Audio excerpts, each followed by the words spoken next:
Excellent. I'd like to call to order the June 16th Human Services Committee meeting. At this time, is any opening on any committee meeting? I'd like to open the floor to courtesy floor. Let the record show that no one come forward. And then, of course, want to address the first topic of discussion, which, of course, Mr. Marcus is moving into position because the discussion and review of Commonwealth of Pennsylvania budget as it pertains to human services programs seems to be a topic that we've discussed numerous times. It seems to be the budget's starting to solidify a little bit more. Unfortunately, if it is, it's not public. It's a little bit more, I'm sure. The only thing we can add to the discussion from last month's meeting is that the State Senate has finally started talking about their positions on all of this.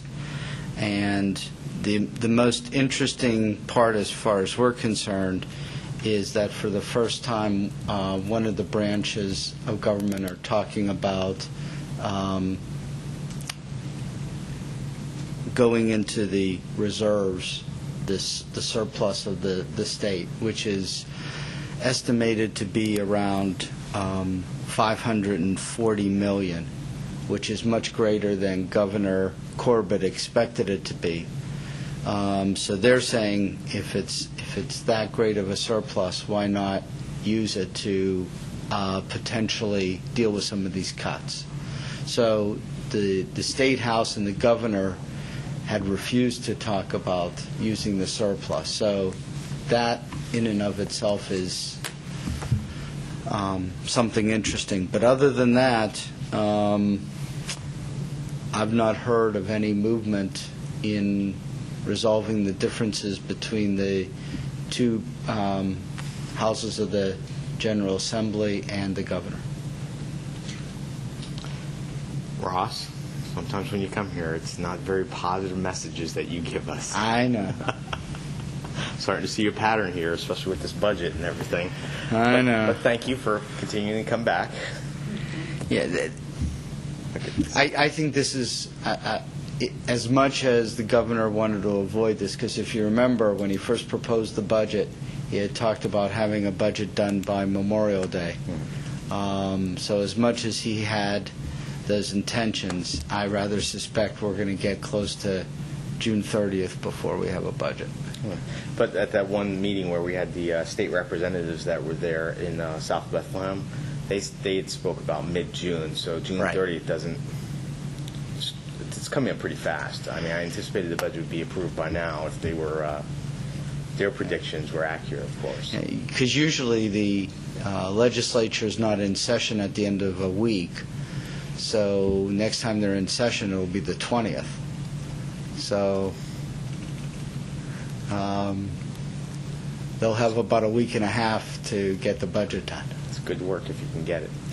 Other than that, is there any positive information as far as just, I mean, the ability, the reserves being higher than anticipated is good news. And the fact that the State Senate is talking about using it for the upcoming year's budget is also good news, because that is something that the others had said would not happen. So that is good news. But other than that, no, there's not much positive to report. Okay. I think we all received copies that Mr. Stouffer sent out as far as a resolution that was passed last time, encouraging no cuts in human services. I've seen some feedback by Representative Freeman. I got one from Lisa about Scola today. I'll get to you. Okay, so it does appear very much that they understand our position as the actual source of services that are going out to the population, how much we are anticipating it's going to harm us. So it's good to get that information shared back and forth, and it's good to see, like I said, the letter from Mr. Freeman was very, very much in line with our expectations of the state. Other than that, is there anything else about the state budget you might be able to tell us about? No, I'm ready to move on to Ready to move on. the elephant For in the room. better news, I hope? Yeah, actually, there is better news. Yeah. And is it in line with what was basically shared with us on the Finance Committee yesterday? A little bit. I was going to go into some more detail, if you don't mind. No problems, Mr. Marcus. All right. As we reported last month, the request for proposals for Graysdale's management is out. There have been 24 companies or individuals who have registered for access to the public platform where the RFP and all the supporting documents are listed. We held a pre-proposal meeting that was not mandatory. They could choose to come or not come. It was up to them. 4 firms did choose to attend the meeting. We spent about 3 hours with them answering questions and taking them on a tour of the facility. So I thought it was a very productive meeting. I think all 4 firms were genuinely interested. Some traveled from across the state to attend the meeting. So I think that was a hopeful sign. Yes. Yeah.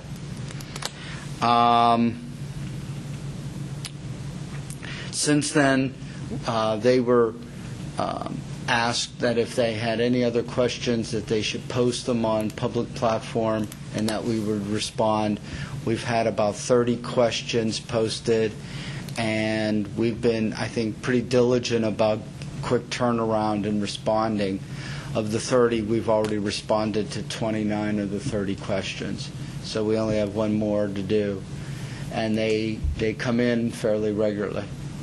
Let's see. So I think the best way to summarize it is that we're on schedule.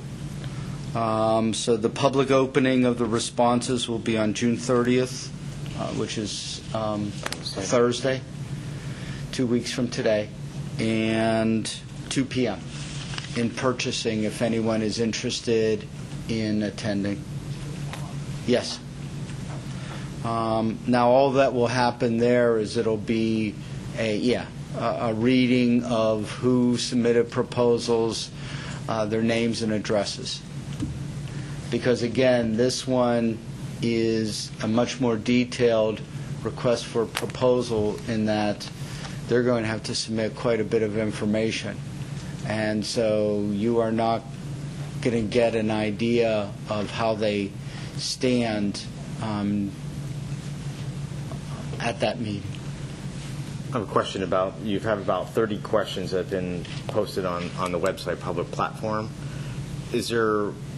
Are the questions kind of like out of left field questions, or were there questions associated that could have been information that could be included in the RFP? Mostly it was questions for more supporting information, supporting documentation that we did not have on the website, which to me means that they are taking the questions seriously and the responses seriously, because they're drilling down for more information so they could give us a better response. So again, the more questions we get, I think it's encouraging. Okay. Okay. As far as the open purchasing, 2 p.m., I expect the media will be covering that, and this is open to the public as far as who can come and... Yes. Okay, thank you. I'm sure of that. Sounds like everything's following the timeline. Is there anything you want to add? And then not next week, but the week after, as committee members on the review committee, you'll be hearing from Georgine in Human Services to arrange the first meeting of the committee, and that'll probably be mid-July. Okay. I'm just I'm looking at the timeline. It says interviews are to be scheduled. It just gives interviews between the 7th and, of course, the 21st. Okay. But we don't have any solid times yet because we want to try to, we might very well have a lot of people that are interested in which we're going to have to basically filter through a lot of information that's going to be presented. Well, and also you're going to need time to absorb these proposals. Again, I'm guesstimating that they're going to be relatively detailed. And so it's going to take a while for all of us as committee members to read everything and really absorb what they're suggesting and what they're saying. And then we also need some time to, usually the way we do this is to prepare at least a starting list of questions. Not that you're held to those questions, but at least so that all of the various interviews are at least similar. And once we get into the detail, you should feel free to ask individual questions of each of the submitting firms, but at least initially it's helpful to have a list of questions to guide us.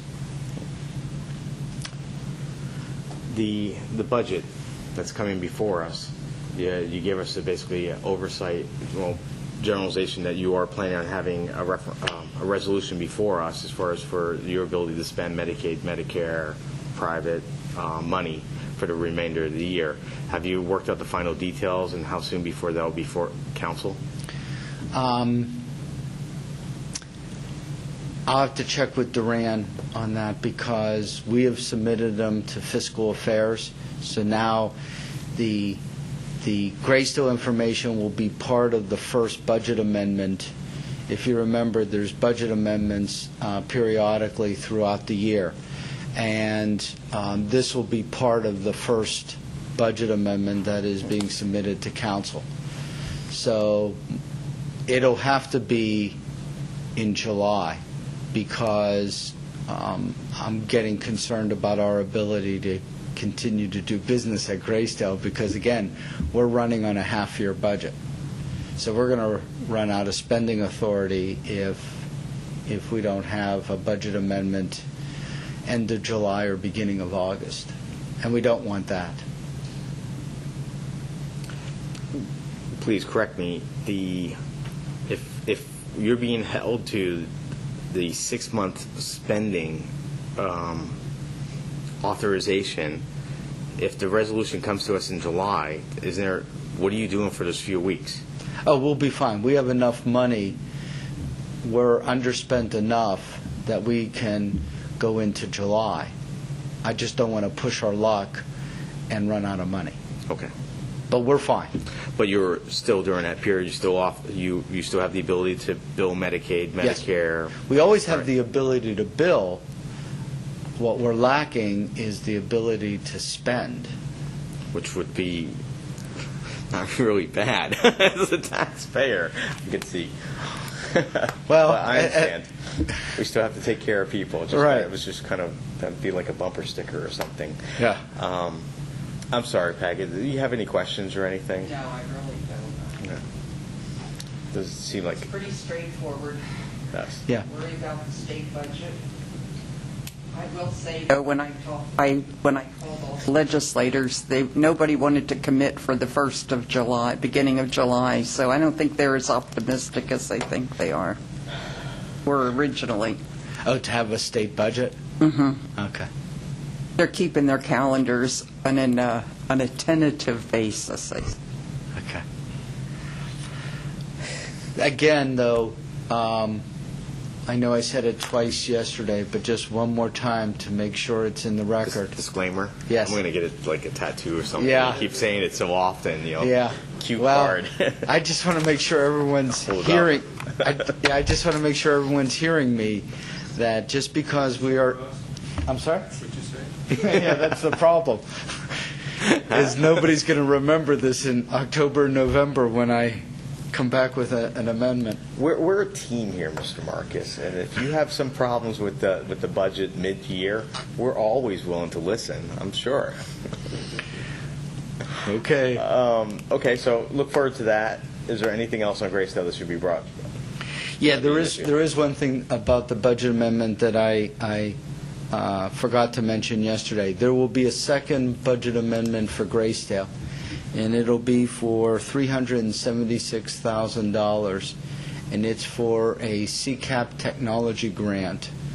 This is similar to the CCAP project we had a few years ago where we used the money to upgrade the main building, the residence space in the main building. And so we used it to make the entire facility Medicare eligible, and also we, in the process, we lowered the capacity by 65 beds. Now there's a second CCAP project, and it's for technology projects, and it has to be spent by December 31st, and we've delayed coming to you because of the potential sale of Graysdale. And under the provisions of the CCAP grant there's a 5-year payback provision where if you don't maintain the facility for 5 years, you have to pay at least a portion of it back. So considering we were expecting to sell it, it didn't make any sense to spend the money. Now that the sale is off the table, it would make sense for us to now spend the money. So it's no expense to the county. The revenue and the expenses will match, and so it'll be hopefully a straightforward proposition for county council. Just a big picture, when you say it's a tech grant, what are they planning on improving or adding or changing? Yeah, we're going to upgrade the elopement system at Graysdale. Is that the What kiosk? system? The elopement system to prevent residents from wandering Oh. off the floor and off the grounds. Oh, Yeah. I like that one. A wandering Okay. system. I hate those things. I take patients, and next thing you know, it's like we go through a door, and it's like the loudest alarms and everything. And we're like grabbing trauma shears, trying to grab the bracelet and throw it back into the building to shut the system off. But it has a great purpose. I understand that. So other than elopement, I never heard that.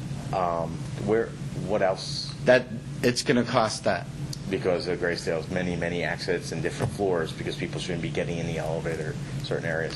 Because Okay. don't forget there are 16 units within the building, 8 in the main building and 8 in the tower. So by the time you build in the technology there, and as you mentioned, at every exit there should also be something as a fail-safe to, even if they manage to get off the unit, you don't want them getting out of the building. Is for about $250,000. Is this going to be a lot of facilities I go to? It just locally alarms. That's why it's so loud, so that they can hear it like several hallways down. Is this going to be like a central station? I don't know. Graysdale, or is it just going to be local where it's just going to blare like I'm crazy? sorry, I don't have Okay. that level of detail. I was just wondering if it was possible that we could actually, instead of just having someone make it to the elevator and the alarm's there. Some of my patients are good.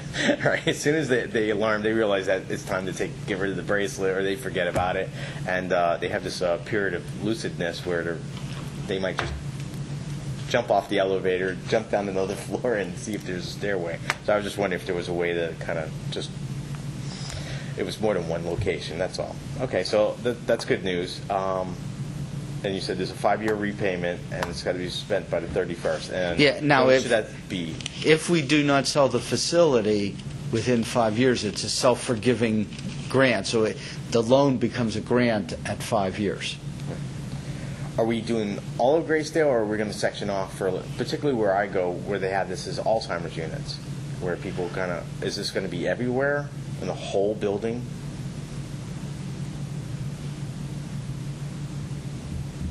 I'm not sure. Okay. My I wonder if there's a possibility my now every section could have the potential to be an Alzheimer's unit. That's not. my understanding, Okay. but I'm not positive. I thought we were going to do the whole building to make it all capable, like you said, of handling that sort of resident. But I'm not positive of that. But it sounds like good news as far as upgrading the services and the, of course, safety of the patients at Graysdale. So It's something that is very much needed. It's come up several times, our inability to take certain residents because of weaknesses in our elopement system. We have an antiquated system, and so it really needs upgrades. The couple of the recent ones was during the closure of the state hospital. Some of the residents might have been suitable for Graysdale, but their wandering tendencies were too much for staff to handle. Okay. And more recently, we've had several cases of just residents not associated with the state hospital with wandering tendencies, and a stronger elopement system would have been beneficial. So what's the timeline as far as that Second Amendment? They'll both come together. Oh, they'll They come will be together. separate. Okay. Separate sheets, but they will be together. Okay. And I should have mentioned it yesterday, and I just forgot. Any questions? No, you're doing a fine job. Actually, it's Mr. Marcus, of course. The other thing is that we have a resolution scheduled for tonight. There's a gentleman, Mr. Willis Moore, that was gifted Graysdale. Did you want to give us more detail Sure. about that, please? This is interesting.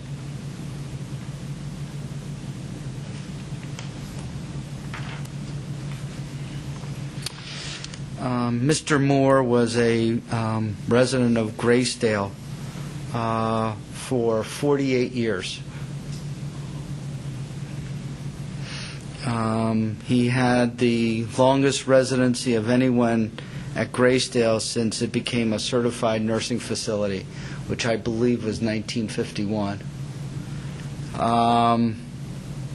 He passed away in February, and this is his, we are the beneficiary of his insurance policy. And the insurance policy was started in 1923 when he was a year old. And this, to me, is the most fascinating part. The policy had a weekly premium of 25 cents. So what we've asked, we're asking of County Council, because it was from a resident, we thought we should do something to benefit residents or the families. So we'd like to use the money to upgrade the televisions and the solariums throughout the building. And that's how the resolution was written by Mr. Flusser. The other thing is, are we planning on trying to identify that Mr. Moore It was made around donations? $9,266.76. Yes. That's Yeah. probate. Yeah. So it grew over the years. It's a neat story. So are we planning on having a dedication, or are we going to actually identify these units as being a gift for Mr. Moore?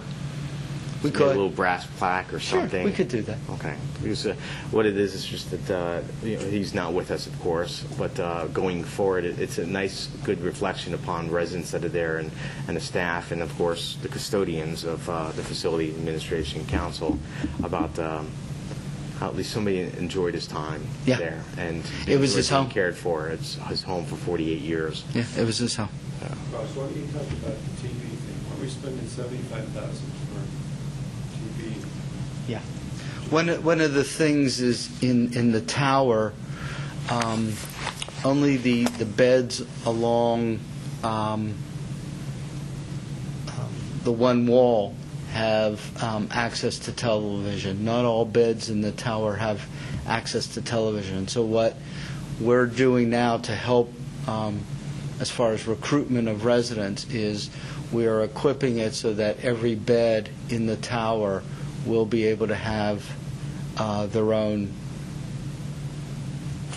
television. And it's a small thing, but it's an important thing, because especially if you are bed-bound, to have to lay in bed without television or anything of that nature would be difficult. Yeah, other than the windows there, that's sometimes the only source of outside information of Exactly. what's going on. Exactly. That's good. And not just that information, but entertainment. And so, You got to see the Phillies. Information and entertainment at the same time. so there are quite a few things going on at Graysdale to try to make it more appealing to residents. Good. And we are seeing, although it hasn't started showing up yet in the census, since the election, we have had an increase in inquiries about Graysdale. I think there were people who would have been coming to Graysdale but were scared off by the potential sale. Uncertainty, yes. Yes, and so we have seen an uptick in the requests for information, and, It's good to hear. so hopefully that will soon translate in an increase in census. Anything, Peg? Said my friend's father was just admitted to the Alzheimer's, and he was admitted in a very timely way, and they're thrilled with the way they're taking care of him. Great. Great. I'm glad to hear that. It's always nice to hear those stories. Good. It's nice to hear.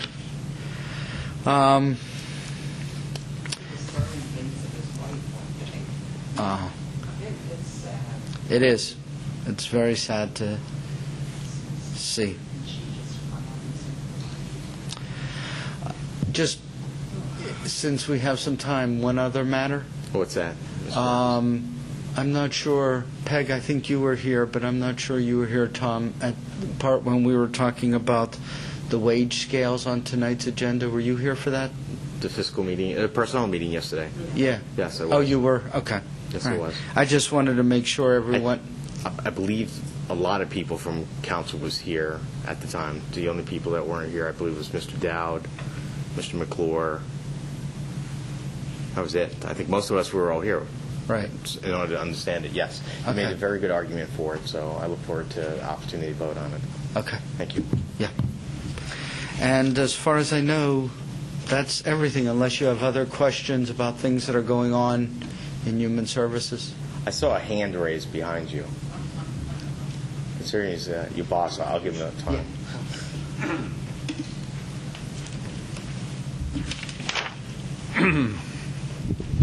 One of my failures since I've been in office is I wanted to put Human Services in one building. And some of you remember we were close to that, but there weren't 5 votes for that. Now, right now, in the Wolf Building, in the aging department, we have a ceiling that's falling down. We've had to move like 8 or 10 workers from that area to another area. We've had a couple of meetings about what to do. It's the old lath and plaster with heavy concentrations of lead-based paint. I think it's going to be thousands of dollars to repair. Either you cover it with wallboard or you pull everything down. And when you look up there, there are wires, there's the sprinkler system, there's cable. It is a maze of all kinds of stuff. So I have thought again about the plausibility of moving Human Services into one building, selling the Wolf Building and selling the Bechtel Building. It makes me uneasy to know that we have a sheriff's deputy down at the Wolf Building, but we have nothing at Bechtel. And I still would like to see everybody in one building where you would come into a central area. There'd be security. We'd have interviewing rooms. We've had panic systems set up because we don't have any of that right now. Eventually, somebody's going to get hurt in Human Services. There's no doubt about that because we deal with angry people. We're taking kids away. We're putting people in the hospital against their will. The problem is how we would pay for it. And one possibility would be that we could either purchase a building, we'd have to find the money for it. We could have somebody build the building for us according to specifications and do a lease purchase. That's another possibility. And I've had a couple of people come to me who might be interested in that. In Human Services, there are some chargebacks. And Ross, I don't have the figures in my head, but somehow when we met with Miller, it was like $350 in the Wolf Building, $350,000 a year. Am I right? And about $100,000 in Bechtel. Yes. It comes out to be around $12, $13 a square foot for the Wolf Building, and about half of that for Bechtel. Bechtel is relatively cheap. But they're both old buildings. And the Wolf Building, sooner or later, is going to need much more than that. I've been down there, I go down there sometimes when everybody's out of there. The windows are leaking. They're old windows. We're working on, there's like 7 different ways you can get into the building. We're working on improving that security. But we probably ought to look at, maybe that's for the long-range committee, I don't know, but we probably should look at getting human services into one building.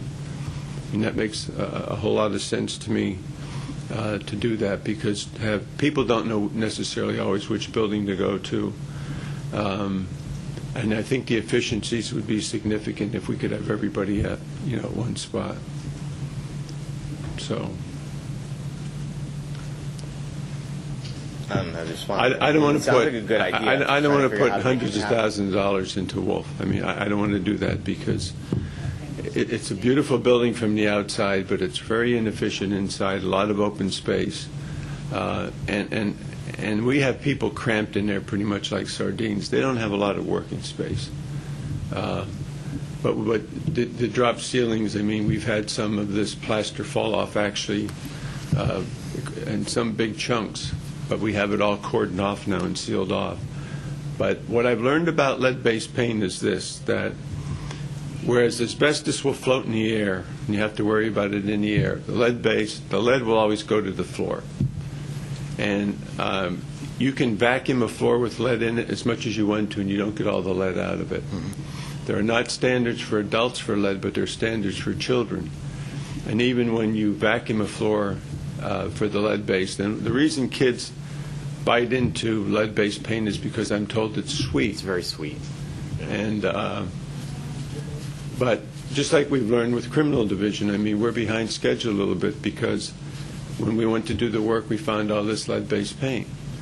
And any old building, I mean, to me, it's just a catastrophe when it comes to asbestos and lead-based paint. You can't get away from it. And for us to renovate down there, Peg, I don't know if you were on council when Gene Hartzell and Jerry Friedman were pushing for that building. That was just before my time. And the Express Times, I think, owned it, Frank. Well, the Express Times owned it before that. They sold it to that company, and then we bought it from them. But they were pretty clever. Whoever it was, the previous owners, in some places they took all this stuff down. But in other places they just put a drop ceiling in. And now, over the years, with the commotion of people walking and all that, the stuff's starting to fall down. Cost of those elevators alone. Those, yes. Yeah, My goodness. yeah. So anyway, that's one thing we need to spend some time thinking about. But the question that comes to mind is, I think of the other issues of space. Archives comes to mind. Yeah. It's now June. How much progress have we made for finding a space just for basically inanimate objects? What's the timeline as far as having a place that's occupiable by actual human beings? I mean, I'm a little Well, when it rusty comes on to trying identify the archives, speed. We have a building in mind. We have one estimate, one appraisal. Unfortunately, came in lower than what the seller wants for the building. We've looked at about 12 or 13 buildings for archives. And we were wrong, because when we initially did 3-4 years ago, Century report about archives, we talked about it being as close as possible to the courthouse. And the experts would tell you, you shouldn't have it close to the courthouse. You should have it somewhere off-site. And the building we were looking at is about 4 miles away, because if you have a catastrophe here, it destroys your archives. You don't want that. Now, secondarily to that, we've had meetings internally recently with Al Jordan. Al Jordan will tell you, you're crazy for building an archives building. There's no reason to do it. And we are starting to look at, we're going to have a pilot program to start scanning and to change how we keep our records, because there's some people who say, if you don't do that, you can get an archives building, and all you're going to do is have thousands of boxes. So we're kind of looking at both right now, but we're looking at trying to, I don't know what the term is, scan, do everything possible for the records to be, achievable on disk and all the rest of it. We see the commercials on TV where people take their bills and just drop them in there, and there's some type of reading software to disseminate where it's at. But the reason why I bring it up is here we are, we're talking about possibly getting one place for all of human services to be, the timeline I'm trying to figure out. Archives hasn't really moved very fast, and I'm trying to figure out if we start making plans right now, is it futile, considering that we might still be kind of wishy-washy as far as our spending, our budget, our abilities to even move people around? Well, I think we have to look at all the options. I mean, if we can fill beds at Graysdale, I think we need some time to prove that. I don't know, maybe there would be space at Graysdale, existing space. Every time I think of it, Graysdale is currently leasing space for its beds. Well, no, we're leasing space for storage. Well, the storage is for beds parts. Yeah. So Graysdale doesn't have on-site space for its own equipment. So Yeah. how would we create space for additional people? Well, we have one. How many floors do we have vacant right now? We have One tower, one wing. Yeah. Yeah. Well, I'm just saying, if, for example, we went from 600 beds to 400, or whatever is achievable, whatever makes most sense financially, there may be space for that sort of thing, where we would have all human services at one spot. So I think there are a couple of different things we have to look at here. I see. So to make this idea work with our current existing space, we would have to look at downsizing Graysdale. I think so. Or building up there. The problem is, if for us to build, I mean, we ain't good at it. That's. I mean, we're just not good at it. Any way you look at it, it would take us forever. You guys meet twice a month. To get approvals, we have to go through committee. It is such a slow, grinding process where somebody who's building it can take 5 minutes to make a decision. Here, it may take us 2 months just to get a decision on an architect. It just takes too long when we do something like that. I like that. I frankly like that, because we're paying, basically, we're charging these programs anyway. And I don't know what we charge now would get us in terms of a building, but that's something we'd have to, look at a lot more closely. I think it really makes sense to get rid of those old buildings. Well, we have, somebody has, Who's going to buy them, but that's not. well, somebody met with me this week, and they're interested in the Bechtel building. I mean, the Bechtel building I don't think we'd have much trouble selling. But I think the Wolf building may be a different story. The value of the Wolf building, frankly, I think is the parking. I mean, the parking. I'm looking at. I'm going to the Bechtel building. Is it possible just to even build on that spot? I mean, it's a great location. Public transportation goes right by there. It's in Bethlehem. You wouldn't have enough parking. When we looked in Hanover Township, we needed 146 parking spaces, Ross. They wanted like 146, 160. There's not enough parking there. And then you're building again. Yes, and then of course building, but it's something that we already own. I'm just trying to think of, we're getting rid of a capital investment for another capital investment. I mean, once again, And the other thing is this. Lining everything up is sometimes getting the stars in perfect alignment too. The other thing is this. You have to think about what you believe in. The Commonwealth of Pennsylvania leases everything. The federal government leases. They don't own. If we leased the building for human services, we wouldn't have to worry about the roof, about snow plowing, about all the stuff that we get tied up in. So one of the things we could do is simply lease the building. The state does it all over the place. The federal government does it all over the place. And I've asked the Comptroller's office to kind of look at, I mean, they haven't done that sort of thing, but the pros and cons of leasing versus owning. Our mentality in this county is to own, but we don't take care of the building. We've got like 12, 13 buildings that we do a half-assed job of trying to take care of.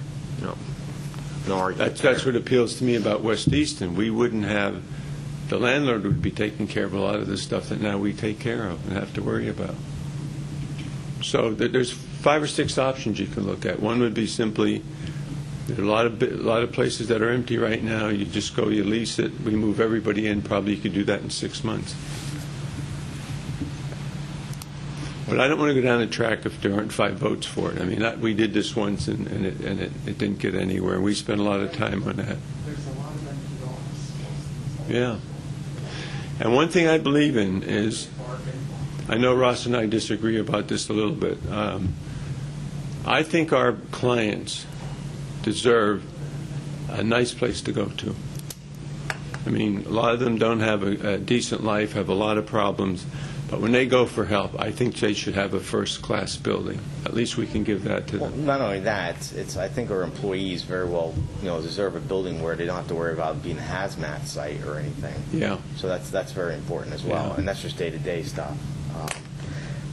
I guess at this point, you're just at the information stage as far as trying to make us aware of your intentions. Yeah, well, We don't I have think, anything really lined up. we'll be looking at all this, but I welcome your ideas. I'm not the brain trust on this stuff, but I would like to see Human Services end up in one spot.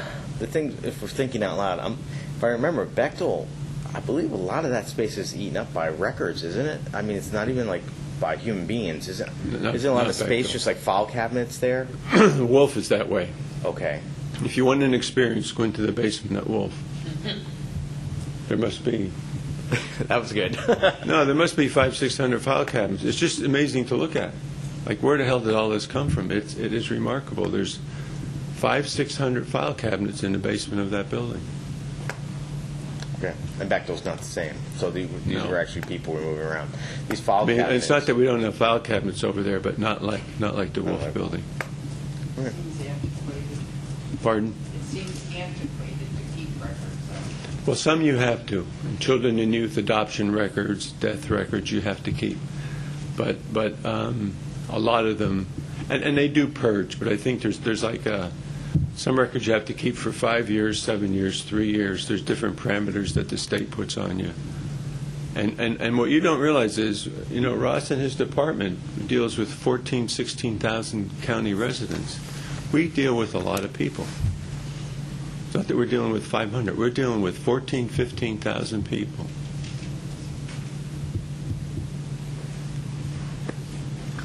Anything else? No, isn't that enough? That's a lot. I'm just wondering if you want to top it off with like an extra bean on top of the pot. Okay. Thank you very much, Mr. Stofa. Mr. Marcus, all good? If there's no other questions, then we'll. The only thing that comes to mind is, since Ms. Ferrero's here, is we plan on having a meeting in the month of July. That's when our representatives are thinking about coming. The 21st. Okay. Which was scheduled. So far, we've heard from Julie Arnott. Julie is confirmed. Okay.